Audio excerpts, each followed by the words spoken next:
একদিকে মুখ্যমন্ত্রী তার সরকার এফিডেভিট দিয়ে জানাচ্ছে সুপ্রিম কোর্টে যে আমাদের কাছে এই মুহূর্তে টাকা নেই, যার জন্য আমরা রাজ্য সরকারকে দিয়ে দিতে পারছি না।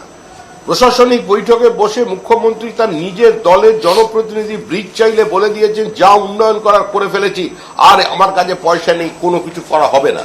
কিন্তু এরপরেও বাবা জগন্নাথের নামে মানুষের দেহ করে 200 কোটি টাকা খরচা করে মন্দির তৈরি হচ্ছে। 1,10,000 টাকা দিয়ে দুর্গাপুজোয় বিভিন্ন ক্লাবকে অনুদান দেওয়া হচ্ছে। যে সমস্ত ক্লাব অনুদান পাচ্ছেন তারা অনুদান পেয়ে কত বড় দুর্গাপুজো করবেন সেটা তারাও জানেন। কিন্তু মুখ্যমন্ত্রী যদি এই অনুদান নাও দিতেন তাহলেও পশ্চিমবঙ্গে দেবী দুর্গা আসতো এবং দুর্গাপুজো হতো।